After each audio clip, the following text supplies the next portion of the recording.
So, hello everybody. Hello and welcome to the second of the Recover and Rebuild webinars that we're running at SSE. This one is looking at crowdfunding and how we can use that to our best advantage, really. We've got some fantastic entrepreneurs and professionals here with us today who are going to share their learning, which is brilliant, and we're very grateful. Little bit of just housekeeping here. If what we could do is make sure that you are muted during the presentations, because that stops any interference between people hearing each other. And then if you could save all your questions or pop them in chat. We'll be doing a Q&A section at the end. We're going to hear from everybody and their top tips, and then we'll do that so that everybody gets a chance to contribute. You are more than welcome to introduce yourself in the chat window. If you've got a little bit about who you are and what you're doing, and if you've got a crowdfunder, you can add that in too. So if everybody's happy, I'm just going to start us off, introduce us very briefly to our speakers today. We've got Megan Han, who's joining us from Lime Green Fundraising and Strategy Consultancy. She's got a huge wealth of experience around this and was also the lead fundraiser for the Green Party. We've got Sol Moyano, who is joining us from Borrow Don't Buy, which is Plymouth's Library of Things, and has run successful crowdfunding campaigns and also support groups in order to help other entrepreneurs do the same thing. We've got Kat from Seagulls Paint and Reuse. They are up in Leeds, I believe. They make new paint from old paint, which is fantastic, a lot of reuse, and they've run a number of really, really successful crowdfunding campaigns, including one that's just very recently ended. And then we've got Wendelin Bagnall, who's joining us from North Devon Permaculture, which is a lovely woodland in North Devon, who have also run successful crowdfunding campaigns. And they're all coming with something to share and to hopefully make you just feel a bit more empowered to get on your own journey. With that, I am going to hand straight over to Megan, who's going to begin for us. And yeah, Megan, are you happy? Sure, yes, very happy. Firstly, I'd just like to say thank you to everyone for kind of taking the time out of your day and joining us today. So as Jess has kind of said, I'm Megan. I have worked in the charity sector for about the past decade now for various charities and non-profits, and as Jess mentioned, I worked for the Green Party for 4 years as their senior fundraiser, during which time I led their crowdfunder for the 2017 general election, which raised over £236,000. So it was a really, really successful campaign. I've since been working as a consultant, delivering kind of strategic advice and written fundraising bids to charities, as well as crowdfunding courses. So obviously today we only have a very short amount of time, so I thought it would be most useful to use this time to kind of provide you with some useful insights into crowdfunding in the current climate, as well as some key lessons and tips that I've learned through running many crowdfunders. So yeah, perfect. If you can go on to the next slide, that's great. So I thought as a useful starting place, it will be good to go over the fundamentals of crowdfunding. So this sentence that I've put at the bottom of the slide really kind of sums up what crowdfunding is in a relatively kind of short, succinct sentence, which I think really underlines the key point. So it's the practice of funding a project or venture by raising an amount of money from a large number of people who each contribute a relatively small amount, typically via the internet. So, you know, we find that crowdfunding works best when you're trying to fund something very tangible. You know, generally donors respond best to specific kind of tangible projects. So, for example, maybe the renovation of a community hall, or maybe there's a local community that is lacking a safe space for children to play, where, you know, an opportunity presents itself for the community to actually come together on that. So just to recap, it's largely about a big group of people giving a relatively small amount of donations, with a crowd or community of people all getting behind an idea to back it, which is kind of the opposite really of some of the other fundraising activities, like maybe major donor fundraising or perhaps something like corporate fundraising. So Jess, if you can take us on to the next slide, that would be great. So obviously, as everyone's kind of aware, the world has really come to a bit of a standstill recently because of the current pandemic. But I think there's actually still a lot of opportunities that seem to have presented themselves kind of as a result of COVID-19. So, you know, in response to the current situation, I've actually seen a lot of organisations getting really, really creative about their service delivery. You know, they've had to adapt in ways that they wouldn't have ever perhaps expected to do so previously. You know, they're becoming a lot more agile. They're running new, creative and kind of strictly time limited projects, which are really urgently needed now. So for example, I'm working with a children's charity at the moment, who've had to actually move everything online, and you know, they're doing a really incredible job of supporting young people and actually keeping them engaged online. And I think by definition, these kind of creative and urgent projects actually fit very, very well with crowdfunding. So, you know, we're generally seeing a lot of charities doing something urgent or helping people in need. And that's happening a lot. And I think it's actually a really kind of perfect template for something that, you know, you want to use crowdfunding for. Community spirit is at an all-time high. So I think we've all probably felt that sense of community coming together since the start of the coronavirus. I know it's stopped now, but the Clap for Carers kind of really did give me that, like, a sense of pride, and has actually helped me connect to neighbours that maybe I wouldn't normally engage with. And I'm sure that some of you have had similar experiences. I think the kind of knock-on impact of the current situation means that lots of people are feeling, you know, kind of desperate to help, really. And actually in some situations they're feeling frustrated that they can't do more, and people are willing to kind of give. So particularly, you know, where you might be helping vulnerable or isolated people. So I think if you feel that you can tap into that, then I think you have a kind of real opportunity. I've also heard feedback from organisations saying that they kind of feel apprehensive about asking for donations now, because, you know, we all see and we all feel that our communities are really stretched and I guess under pressure at the moment. And I think for a lot of people that's true. You know, people have lost their jobs, or, you know, maybe they've been furloughed. So I think we certainly need to ask sensitively, and, you know, we need to be cautious not to use kind of pressurizing tactics. But at the same time, you know, there's actually an awful lot of people out there who maybe have more time now and maybe more money than they would do otherwise. You know, some people who are now not being able to go to the pub every week, or they're not being able to eat out in restaurants, they're actually saving that money. And I've actually seen various campaigns that are tapping into that really well. And one that really stood out to me, and you'll see in the bottom right hand of the slide, is a campaign which is called Donate Your Commute.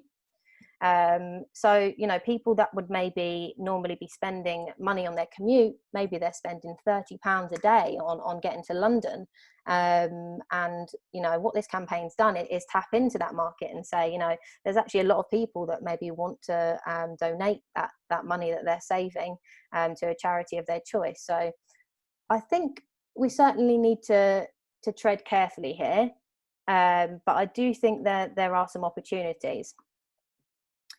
Also, I think we're just generally seeing more people online. So myself and Mike Zawina, who I run our crowdfunding full day course with, we've recently been delivering our workshops online, which isn't something that we'd have ever kind of considered before. And we normally run them in London, but, you know, they seem to be working incredibly well. And I know that many other organisations are taking a similar approach. I think, you know, Zoom has quickly become a daily sort of standard for all of us. And I have learned an astounding amount of general knowledge from all of these quizzes that I'm doing. So, you know, I think you've just got people of all ages that are now engaging online. You know, they're taking part in quizzes, they're doing online workouts, they're buying things online where perhaps before maybe they wouldn't have, or they wouldn't have so much. So, you know, I think the current crisis has really kind of accelerated people of all ages doing things online. And most kind of relevantly to our sector is the fact that people are choosing to donate more online, which I think is a very important point.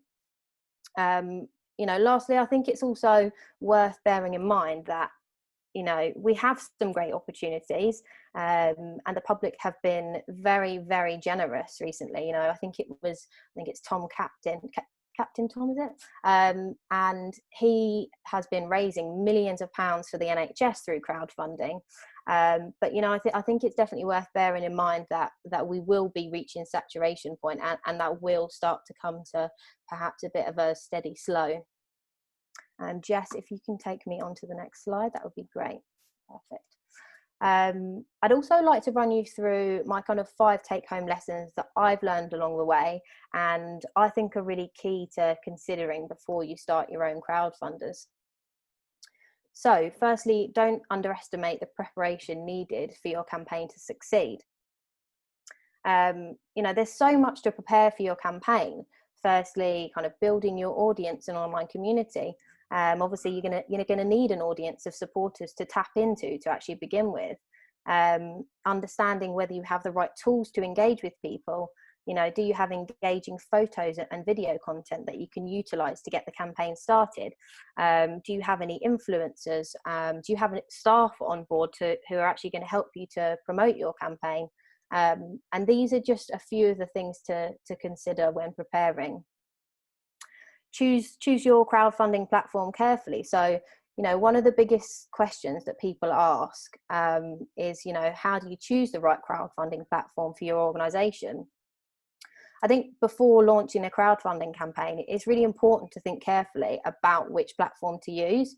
And with so many platforms to choose from, I think deciding which is the best fit for your project can be quite daunting. And there isn't really a kind of clear-cut answer here, unfortunately, because there is so much variation. But I think there are some key kind of questions that you should be asking yourself to make a decision about which is kind of the right platform for you. So I would be thinking about, you know, how much they charge, what are the service fees looking like, how much donor data or consent will that platform actually give to you. So many platforms actually won't share the data with you, which can make it quite difficult for you to follow up. So it's worth bearing that in mind. Do they claim gift aid on your behalf?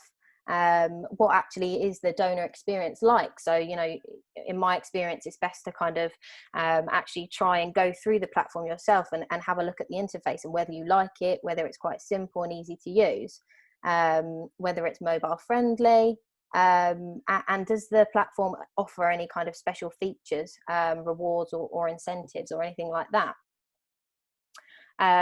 Keep the message simple and deliver it personally. So with so many campaigns running at one time on so many platforms, I think concise messaging is really critical. You know, nobody has the time to kind of read a full book about your campaign. So I think there is that kind of perfect balance somewhere in between too much and too little information. And one of the things that I've certainly done a lot in the past is kind of using inspiring photos and video content to really help you do that. Tangible rewards go a long way. So, you know, will your donors get anything as a reward for supporting you? Is there anything that you can give back which maybe doesn't cost an enormous amount, but will actually encourage people to support your crowdfunder? From my experience, I think it can really help a campaign to kind of go viral and succeed. When I was working for the Green Party on our crowdfunder, we provided lots of different little rewards, from things like just merchandise, so badges and t-shirts, all the way up to offering kind of dinner with our MP, which was Caroline Lucas. So I think, you know, rewards aren't the be all and end all. certainly. And I know not all organisations have something that they can tap into and that they can offer. But, you know, if you do have anything that you can utilise as a reward, then I think this can definitely help. And using volunteers efficiently can also help you to deliver on those rewards, because that can also be quite time consuming. Following up well is key to current and future success. So one of the key things that I've learned is that crowdfunding isn't actually just a tool to raise money. It's also a really incredible tool to raise awareness and kind of help you build a bigger donor base. So, you know, how you interact with donors beyond the crowdfunder is actually very important. And, you know, deciding on which platform you picked can also, as I said before, make use of any donor data that you received. You know, can you send out follow emails? Can you provide any updates about the project progress? And something that I've learned, and I can't stress enough, is how important it is to continue showing what you've done with that money and highlighting what it's achieved, really. So this is just a kind of overview of a few of the little insights that I've picked up over time. And Jess, if you can take me on to the next slide. So I hope you found some of my insights useful. And if any of you are interested in furthering your understanding of crowdfunding and want to know, you know, exactly how to run a successful campaign, then I think now is a good opportunity for me to briefly tell you about our next crowdfunding course. We are running a course on the 22nd of July, which will be hosted by SSE, and it'll be presented by myself and Mike Zwiener, who actually runs Lime Green Consulting. And if you're wondering what you'll kind of get out of the course, we'll be going through in detail the following. So what it takes to actually run a successful crowdfunding campaign in the current climate, how to design and prepare your crowdfunding campaign, executing a successful campaign from beginning to end. We'll also provide you with some successful campaigns and why we feel they kind of hit their target. Obviously, I'll kind of touch on my experience from the Green Party. Advice on crowdfunding mistakes and how to avoid them. And you'll actually come out of the day with a kind of action plan to turn your crowdfunding into a reality. So we use lots of different workbooks and we use them interactively, and it tends to work quite well. So I will post a link to the booking of the course in the chat box just now, but thank you very much for listening, and I hope you found it useful. I will hand over to Jess now, who's going to talk us through and hand us over to the next speaker. Thank you. Thanks, Megan. That was absolutely brilliant. And we will be sending out a follow-up email to this anyway to the people who've shown up. So I'll make sure that we include a link to that course in there. And if anything is going past and you can't write quickly enough, we are recording this session and it will also be available on the Recover and Rebuild hub that we have on the SSE page, which I'll also send you a link to. But right now we're going to hear from Sol Mayano, who is from Borrow Don't Buy, Plymouth's Library of Things, who has got some fantastic experience of crowdfunding and is an SSE fellow, we're very pleased to say. So I'm just going to hand over to you now, Sol, if that's okay. Thanks, Jessie, and thanks, Megan. That was very useful and encouraging to hear that, yeah, it's still possible to run crowdfunding campaigns with the current climate. So my name is Sol, and I'm a director of Borrow Don't Buy, that is Plymouth Library of Things. I wanted to tell you a little bit about our experience and how we ran our crowdfunding campaign. 4 years ago, basically, we had this amazing idea of setting up a library of things here in Plymouth, but we didn't have the money. So we did a little bit of research to find alternatives, and we came across crowdfunding. Can we go to the next slide, Jess, please? Or is it Helen? Brilliant. So basically, we crowdfunded £11,109 from 150 supporters in 35 days. We got too much funding from Plymouth City Council and Santander Bank. We're currently planning a second crowdfunding campaign. And I think one thing that I wanted to stress is that we had no experience on crowdfunding and we had no budget either. So if you're a small startup social entrepreneur, there's hope. There's a way to do it. Don't worry, there's a way to do it on a budget. So basically, the first thing that I did was do a good research online to learn as much as I could about crowdfunding. I guess Megan's workshop is going to be very useful as well. I pasted those 2 links on the slides of the links that are my go-to when I need to refresh anything or where we got most of our advice. About the platforms that Megan mentioned, we use crowdfunder.co.uk. We picked that one because we had rewards. It offered a way to follow up with the people who pledged, but more importantly, because the Plymouth City Council had a match funding scheme. So every pound that we got through Crowdfunder, they would match it into the campaign. So that was a game changer for us because it was a way of getting funding from the council. The other thing that we did on top of researching as much as possible how to run a crowdfunding campaign is checking for campaigns that are similar to the project that you want to do. We found, and this is the magic of the internet again, we found crowdfunding campaigns for libraries of things in the United States, in Canada, in Europe. So we checked what they did, tried to analyze what they did right, what they did wrong, if they used videos, what were their rewards, how long was their campaign, just study not only how to run a crowdfunding campaign, but how similar projects have done it. Yeah, we found that very useful. The other thing is to get a team. It's really, really difficult to do it just as a one-man thing. As Megan said, it does take a lot of work to do it. It's not a matter of writing a couple of things and just uploading it to the internet and then people are not going to just start throwing money at you. It does require a lot of work.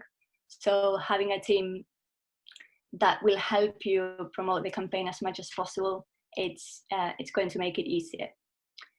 So why did we, if it's such a hard work, why did we crowdfund it? The reason why we did it as well is because we weren't only after the money to set up the project, but we used it as well as a market research exercise, as an advertising exercise, as a way of funding our future customers, our future members, as a market research exercise as well. If you have a product that you would like to test a little bit, if that's your reward, then you can see how many people go for that reward or not. So it's not just about getting the money. The money, it's faster to write a grant application form than to run a crowdfunding campaign, and it's definitely less effort to fill in an application form. But it brings a lot of things to crowdfund, so I would definitely give it a go. So a little bit about how to pick your target. What we did is try to find a balance between how much money we needed for a project and how much money was realistic for us that we were going to be able to crowdfund from people. So the project cost more than £11,000, but we thought that being a new idea and being as well our first crowdfunding campaign, we went a little bit on the conservative side. So actually our target was a little bit over £7,000, but we got much funding again from not only from the Plymouth City Council, but from Santander. So when we thought about our target, we first thought, okay, how much money do we need? Combine that with how much money we can get. Then we added a little bit more because we were trying to be optimistic about it, and also we were trying to factor in that everyone who pledged was going to hopefully turn into ambassadors of the campaign, and that would ripple and would bring more donations. So from what we needed, we aimed a little bit higher, and when we came across the match funding schemes that were available for us here in Plymouth, we doubled it, because it takes almost the same amount of work to plan and design and run the crowdfunding campaign if you're aiming for 2,000, 5,000, 10, or it's roughly the same. Of course, it's not the same if you're, I don't know, over thousands, But for the amount that we were going for, aiming for 5, 7, or 10 wasn't that different. So we can go for the next slide. I think we have, right. So we have a team, we have an idea, we have a target. So we start thinking about the design of the campaign. Things to keep in mind are, how long are you going to run a campaign for? We came across this concept that crowdfunding campaigns tend to plateau, or they're a little bit shaped like a U. So there's a lot of interest at the beginning and a lot of interest at the end, and in the middle sometimes just goes really quiet. So basically, having a longer campaign, it doesn't necessarily mean that you're going to get more money. It means maybe that you'll have to work harder during the middle weeks to keep the momentum going. So I'd say keep the campaign as short as you need it to be. If you're raising anything under than £1,000, maybe a week or 2 is enough. If you're going for more, I think the average crowdfunding campaign in Crowdfunder is around 4 weeks. And for us, it worked okay. I think we went for a little bit over 4 weeks, again, because it was our first one. For our second one, feeling a little bit more confident and we're having things a bit more planned probably, we would make it a little bit shorter just to get into it, try to get the momentum, get everyone pledging as fast as possible, and then finishing. The longer it gets, sometimes you're just dragging it, and it doesn't necessarily mean that you'll get more money. Another thing to keep in mind is if you're going to have a campaign that it's all or nothing, or a flexible campaign. We had an all or nothing because most match funding schemes require that to be match funded, so we had to be an all or nothing campaign. I think we would have picked that one anyway because the flexible approach I think it's just closer to maybe charities or ongoing projects that use it as a way of getting donations, so you can just have a campaign going for months or like a yearly campaign and just get your supporters to donate whenever they can. And all or nothing, it's a very targeted approach, and you have an idea or you have a project that you want to deliver, so you have that time, and it adds something, the fact that either you get the money by the end of it or that project is not happening. So for us, it was a matter of either we get the money and we end up with a library of things in Plymouth, or we don't get the money and we cannot set up the project. So there was that very existential pressure to it, which helped. Another thing to keep in mind when to launch, bear in mind if you're close to holidays, half terms, if you're close to Christmas, this is really details, but they do make a difference. Another detail is if don't launch on a Friday evening because people might not be in front of their computers and then there's a weekend. Again, this is pre-pandemic advice. Now we are more and more online, so these things might not apply anymore. But yeah, just keep that in mind. And with Crowdfunder, I think as well, at the same time that you launch is the same time that it finishes. So don't start it try not to finish it on a Sunday evening, because that means your last 2 days, people might be again distracted with the weekend or stuff. And if you're planning to have like a big push on the last couple of days, it's a pity if it's either during the weekend or a day too far from payday, because people might not have money to pledge. So yeah, thank you. And about the rewards, yeah, make them as attractive as possible and on sale. On sale means it has to be cheaper for them to get them through your crowdfunding campaign than once the project is up and running. Otherwise, well, why bother doing it during a crowdfunding campaign? Again, this is our experience as a Library of Things. Our rewards were the membership to the Library of Things. So it was cheaper for them to become a member before the project was set up and during the crowdfunding campaign than after. We also used a good range of rewards. We went from £10 to, I think it was 500, either 500 or 1,000, but those were like business rewards. And one really good advice that they gave us, because we originally planned to have a $5 as like a just a supporter pledge, and someone who had crowdfunded before, he told me the friends and family that are going to support the idea, they're going to support it regardless. So if they're willing to pledge 5, it's not that far from 10. So make the 10 the bottom one, because then you'll manage to get some more. Another thing that you can do while the crowdfunding campaign is live is, at least through the crowdfunder platform, you can change and add rewards. You can add rewards. You cannot change the ones that you already have, and you cannot change your target or the length of your campaign.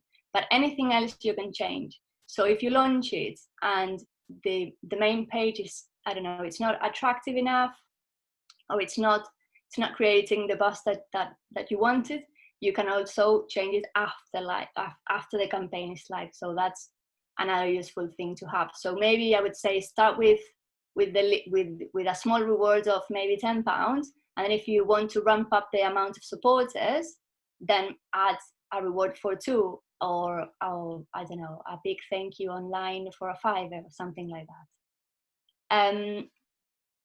Yeah, perfect. So you have your team, you have your idea, you roughly know when you want to launch. So what you need to do is to plan a lot and try to visualize how the campaign is going to go. So try to run it from the end, from the successful day where, perfect, you made it to the end, you reached your target. What happened before that made you get to that point? Not just what happened, but try to plan it and get a calendar. And so what happened during the first week? What did you do during the second week? What did you do during the third week? What did you do on the last week? When did you get the media involved? When did you had an email campaign going along to support and get more supporters? So try to visualize it and compartmentalize it as well. So you have different timelines for what you wanted to happen on your social media channels. So Facebook, what's going to go on every day? Are you going to post 1 post a day during 4 weeks? Perfect, write that down. Same with Twitter, same with emails. Again, pre-pandemic advice. What's going on offline? Are you going knocking doors? Do you have events that you're going to go to promote your campaign? Schedule that, try to have it written down on a calendar so that you know exactly what's going on with your campaign. And then you can kind of enjoy it as well and just monitor if it's going okay, if you need to push it a little bit more. And this way you'll be more reactive other than creative, and other than having to just start making graphics or start creating content. Create all of it before you launch. Try to schedule it as much as possible. And for this, again, on a budget, I'd recommend use Canva for your graphics. It's amazing. It's free. It's use Buffer or any type of social media scheduling platform as well. This way you can create all of the content that you want to share, schedule it, and then once you click live, you're just on automatic pilot, which is going to free your time to be more reactive and push where you need and in different ways.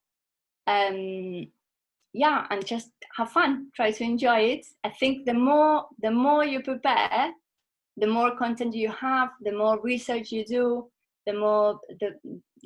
if you work with your team and if they know what they're doing, so if everyone has a role and a mini target, then it's doable, and people love supporting campaigns, and then they become ambassadors for your campaign as well.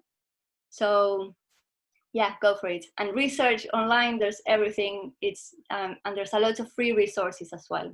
So we did it on a budget, not a problem. Thank you. Thank you, Sol. That was brilliant. Loads of information in there. As I said before, we are recording this so people can watch it back and write everything down because there's just been loads already, and we've still got more to go. So I'm just gonna, conscious of time, I'm just gonna move straight on to Kat from Seagulls Paint and Reuse. Are you there and ready, Kat? Can't hear you, my love. Hi, sorry. Perfect. Muted. Lovely. Okay, I'll keep it brief, but if people want to ask me stuff or email afterwards, that's fine. So very briefly, I work for a social enterprise based in Leeds. It's a grassroots social enterprise started by myself and another lady, Kate, around her kitchen table approximately 20 years ago. So we've had quite a lot of experience about how to big up our business, what is it, what we're going to do, etc. In 2018, we did a crowdfunding campaign through Indiegogo. It wasn't particularly successful, but we did learn a lot from it. Last year, we did another crowdfunding campaign for a new element of Seagulls called Seagulls Lifehouse. We went for it with Crowdfunder UK because, well, we were asked if we would go for it, and we said yeah. Basically, it was when they would match fund through Legal and General. So if we could get £5,000, Legal and General would put in another 5,000. And also that then got topped up by the Forward Enterprise Fund, who work with people who've had substance misuse and have been in prison, two groups of people that we work with through Seagulls. So they supported the project as well. So Crowdfunder UK is definitely the platform that I think is really successful for social enterprises, because there are various different top-up funds available through Crowdfunder. If you're a woman in business, I think is one. I think NatWest are doing something. So I definitely would recommend Crowdfunder. And then this, due to COVID, we didn't react and put a crowdfunder out straight away. We waited until about a month ago, looked at the situation of what was happening around us and what we'd need to do to get ourselves back up and running. And we quickly recognised that we would need some financial assistance from somewhere. We couldn't get the government grant for various different reasons. So we knew we needed some money. I'm just going to blow everything out of the water and say that we wrote the crowdfunding campaign in 2 days. I think if you've written one before, or if you've written lots of funding bids, or if you've written a business plan, then it's actually quite easy to write a crowdfunding campaign. My top tip would be tackle it like you've always told to tackle an English essay. Write it as if the person reading it assume they don't know anything about you and your organisation. And I think that's my top tip, really. I think it's my top tip for writing a funding bid, a business plan, or a crowdfunding campaign. Never assume that people know what you're talking about. Talk to them and write it as if like they've never heard of you before. We actually reached our £5,000 target within 3 days, which blew our minds and blew us away, the support that was out there for Seagulls. But I guess really we've done that because we've been long standing in the Leeds for a long time. People are missing our cheap paint. People are missing their volunteering opportunities through us. I think anybody who knows Seagulls knows that the money would go direct into our social enterprise. You know, we don't have a marketing person. We don't have somebody who writes the crowdfunding campaign. We do it all ourselves. And I think that people respond really well to that. And I think it's about using your own personal voice in a campaign that really works. So our target was £5,000 and we stretched it to 7,500. We reached that and we stretched it to 10,000, and it closed in a month's time, having reached over our target. That was, yeah, pat on the back to us, Seagulls, hurrah. So yeah, I think we've learned a lot over the years about how to write a campaign, but it's just about being honest and true to yourself, really. And I think if that comes through, then people will support you and what you do. And I think that's the main thing. Basically, excuse my language here, but just don't bullshit. Just say it as it is. Say what you need money for. Be honest, and people will get behind it. And certainly in terms of rewards, we've learned through experience what to offer, not to offer. Postcards are a really good small amount of fee.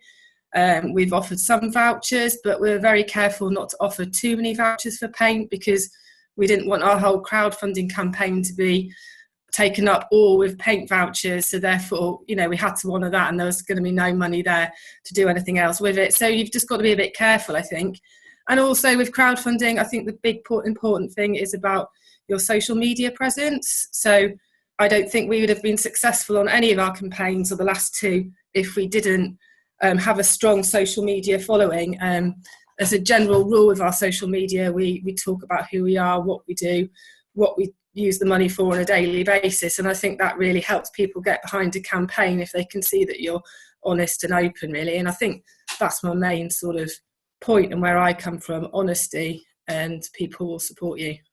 I think that's about it, really. A bit of a whistle stop. Thank you, Kat. That was great. That was really great. Nice, very succinct there as well. So the final person we'd love to hear from, but not least in terms of experience, is Wendelin. Are you there, Wendelin? I am, yes. Sorry, I hadn't unmuted. Yeah, I beg your pardon. Yeah. Hi, hello, everybody. Yeah, so I think mine's going to be quite a short and sweet one. Lots of experience already come out about the do's and don'ts, and you know, just lots of experience. Thoroughly recommend going on a crowdfunder workshop. And yeah, I'd say, what can I say about what we did? Well, you know, if I'm honest, I don't think we followed any particular format. I think we just kind of knew we wanted to raise money. So we run a social enterprise called North Devon Permaculture. CIC, it's a permaculture project, and we have a land-based project in North Devon, and delivering permaculture education to organisations and people. And a key reason for wanting to crowdfund was to just set up the infrastructure, be able to buy trees, plant trees, so that we could teach people what they were, how to grow them, etc. Just lots of things like that. And we did 2 crowdfunders. So the first one we did in, I think it was April 2014. We were aiming for £3,000. And I think crowdfunder is actually, we've done another one since then, but it has sort of changed since then. I think it's different now, a little bit different. Yeah, we went for crowdfunder.co.uk. I think that was purely because for some reason when we did research, we just couldn't really see much of anything else, and that just felt the most comfortable site to actually use. Crowdfunder.co.uk, they're really helpful people. If they offer you support, which they probably will do, I thoroughly recommend taking it up, because yeah, we really valued the support that they gave us.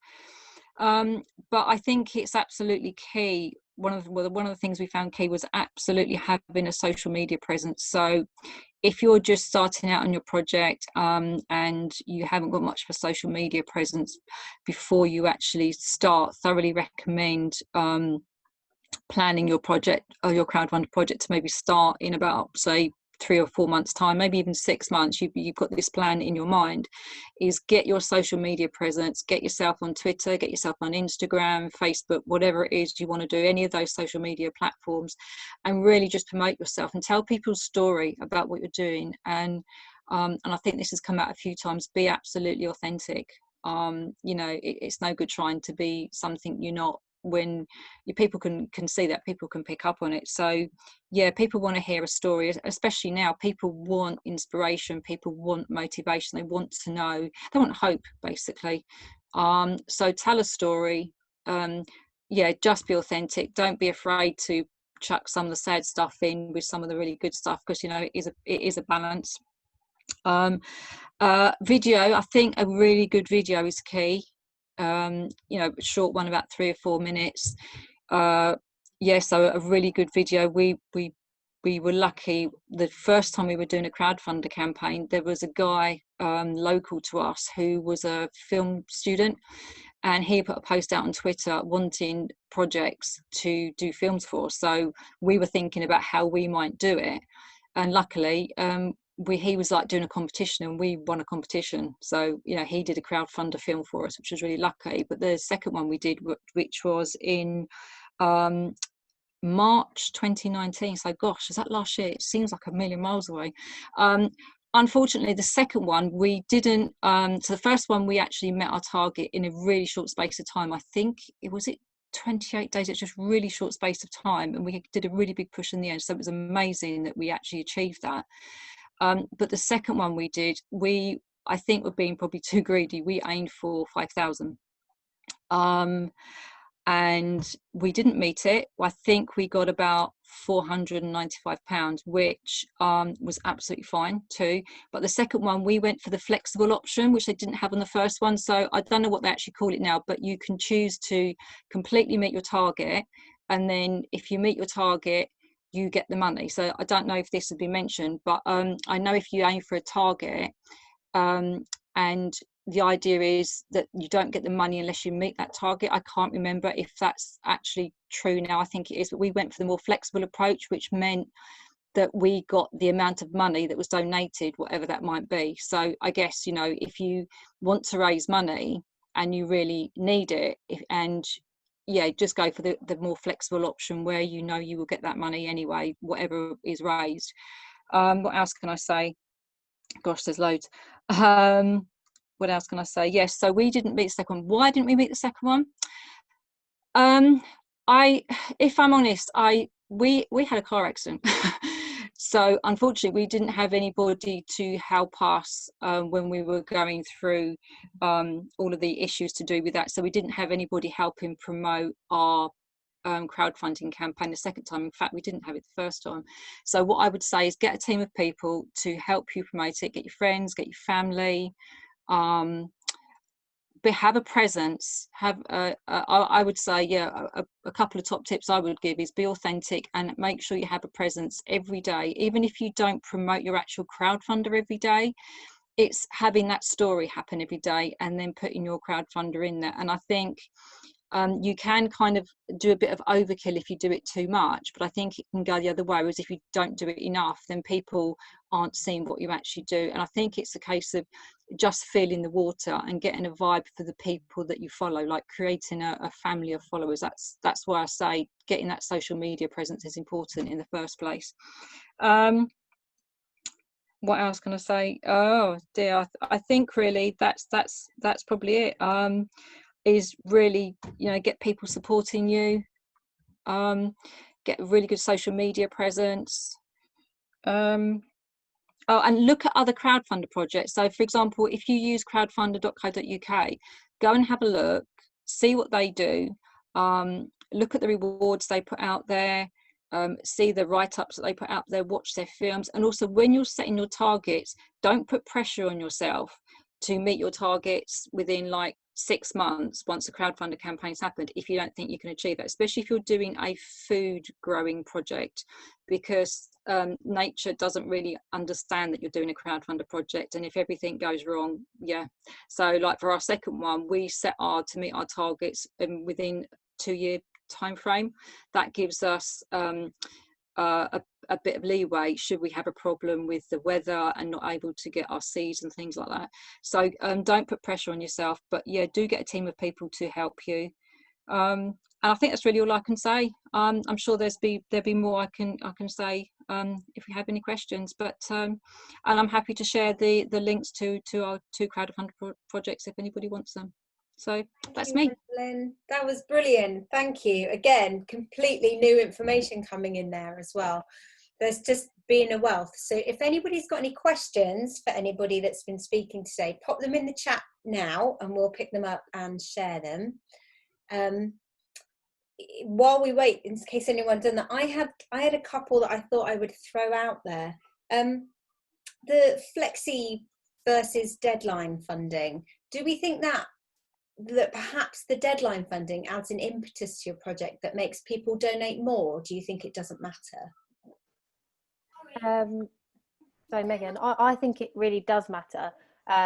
In my experience, you know, I think it can be quite easy sometimes for a campaign to kind of lose its momentum, especially if it's over a long period of time. And I think that having it kind of all or nothing scheme, whereby if you don't meet your target, then you're not going to raise any of the funds. I think it kind of really brings that sort of urgency to the campaign. And it also just helps to focus any staff as well that are on board with the project. So from my experience, I think it's really key. I don't know if anyone else has got anything to add to that or not. Do any of the other speakers have a thought on that? I know Sol talked about flexi funding. Yeah, I think it depends on your project. I think it depends on what you're doing. I mean, like at the moment, I hope we're looking at coming out of COVID now, and looking at how we can support people sort of going forward. And it might be that you just need some funding to help you shift forward. So I think, and there's in true permaculture fashion, there's a phrase that says it depends. It depends who you are, what your needs are, what your wants. And I think you have to weigh that up when you're actually starting your project. What's most important to you? Aim for the target. I think that's a really good idea. But obviously, yeah, you have to choose in the beginning because you can't really change it sort of going through. But I guess at least if you'd go for the flexi, you'll know you're going to get something which could be really meaningful for you going forward. Great. I've got some questions coming in. Miles is interested if any one of you has a view on GoFundMe as a site. Anybody got experience of that one? Or is it just a case of going and doing some research? I've not done GoFundMe, I don't know. No. Okay, sorry Miles. A second question is a question to Megan from Gillian. What is an example of a tangible project? You mentioned a tangible project. Would a literature festival for children be a tangible project? I think there's certainly parts of a literature festival that you could make tangible. You know, maybe you can have the books can be something that's very tangible, and the specific pieces of literature that are going to be involved. But when we talk about a really kind of tangible project, what we're thinking is kind of generally buildings or maybe something like renovation work. You know, it's not to say that, you know, that's the be all and end all and that's the only thing that ever gets crowdfunded for, because that's certainly not the case, but something where you can really kind of see and touch the results of a project, that's always kind of looked on quite favourably, and I think tends to work quite well. You know, it's a project where you can say, maybe if you're doing a building, you can say £5 going to buy 1 square foot of the building, or whatever it is, and it's something, like I say, that people can really get a feel for, that their money is going to make a real difference. But like I say, I think there's certainly parts of the literature festival that you could make tangible, and perhaps you can develop what's just called a shopping list. So a list of items that you can pop on your crowdfunder. Like I said, maybe it's books, or maybe it's a speaker that's coming in to give a speech. So yeah. Great. I was also thinking about video. You all mentioned videos. And it's quite a daunting thing for a lot of people. Do you think it needs to be a very professional video? Do people need to be looking at paying somebody? Is it something they could do themselves? Do you think that has a huge impact on the campaign?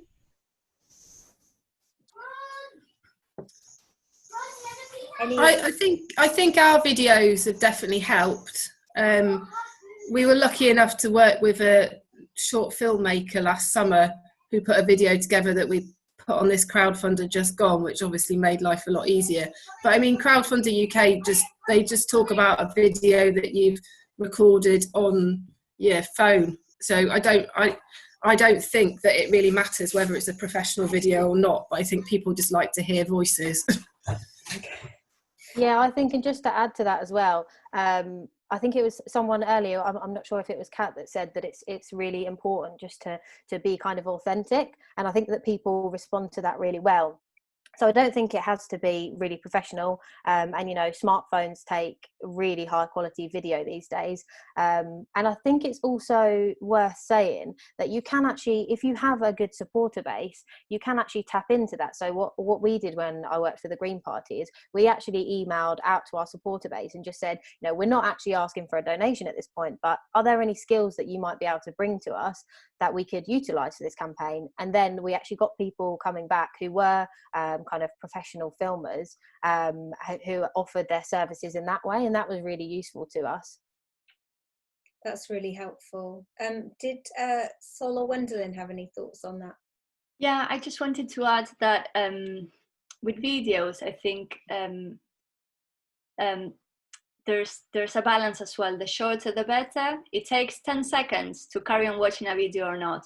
So if your video is 3 minutes long, make sure that within the first 10 seconds, you mention what the campaign is, how much you're raising, and what you need the viewer to do, like a call to action.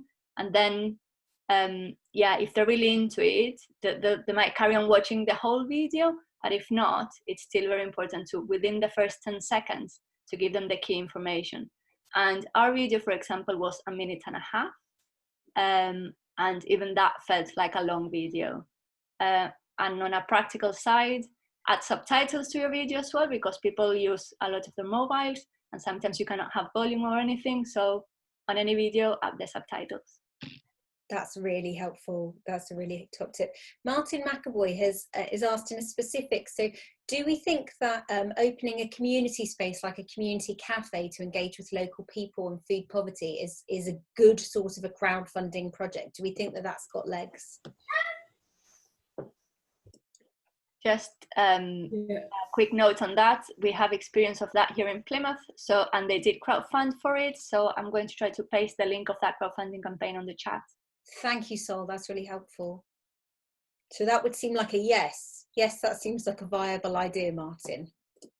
Hope that helps.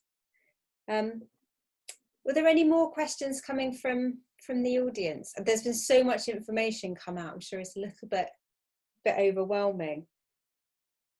I was wondering about team sizes. A few of you mentioned having a team, and then Megan was just mentioning about pulling in external support. Is there like a key size for that team that it should be, or what do people think? Well, we don't really have a team of people for, I mean, we don't have anybody who does our marketing for us. It's just myself. So I don't think a team is vital. It might be helpful, but a lot of people or a lot of social enterprises probably don't have the luxury of a marketing person.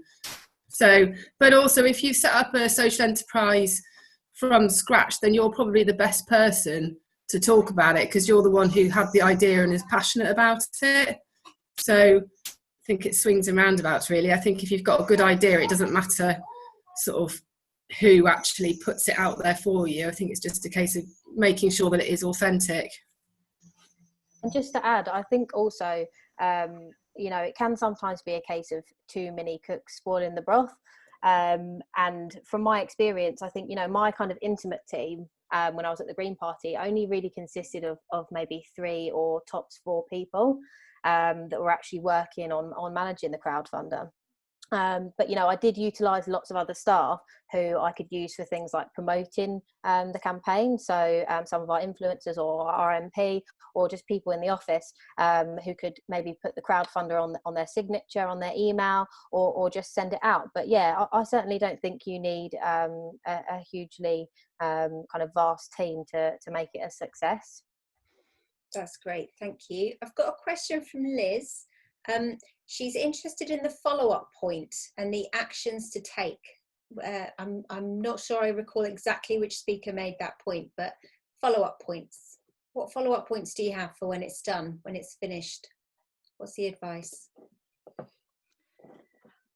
I'd like to say something on that. I can't remember what anyone else said, but I think it's really important to stay connected as much as possible to the people that have crowdfunded for you, because they're people that have maybe never even done any crowdfunding before, and they've gone on and they've seen your project and they think you're amazing, and just treat them like a family and just say thank you and give them an update, and who knows, add them to your mailing list if they're up for that, but I would very much just keep them informed for as long as you feel is realistic. And if they decide they don't want to hear from you anymore, then that's up to them, but that's probably made their day just by donating to your project. So I would honour and respect the people that have actually crowdfunded to your campaign.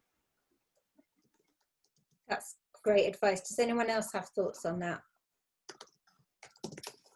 Not really. I suppose I think our crowdfunding campaigns have been successful because we've kept promoting them on our social media, and kept people up to date with where we're at, and I think that's really important. And then on Crowdfunder, there's an option to sort of update where you're at. So, you know, if you've reached a target, are you going to stretch it? What would you do with the money? That kind of thing. So I think as much communication as possible, really. Brilliant. Oh, I am going to make this the last question before we wrap up, because we are at time really.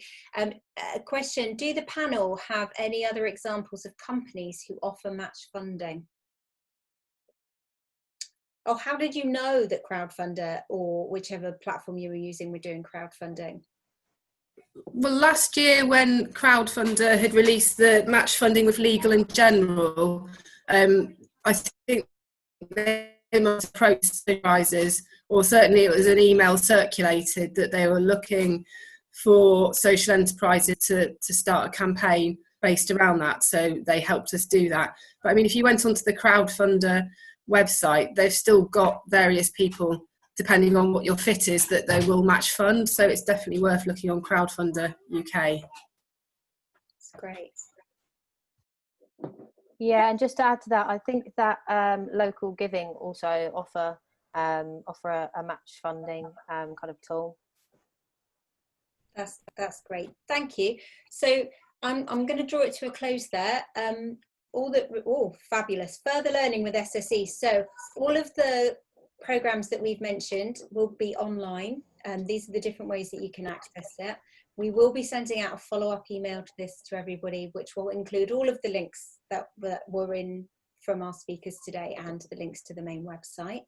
There'll also be a video of this going online in the next few days. In the meantime, all that we can do is say thank you very much to the fantastic speakers who have shared their time and expertise with us. Hopefully you're all feeling much more enabled. If you do want a bit more support, as Megan said, come along to the Crowdfunder one that's being run by SSE Central soon, and just top up that skill set.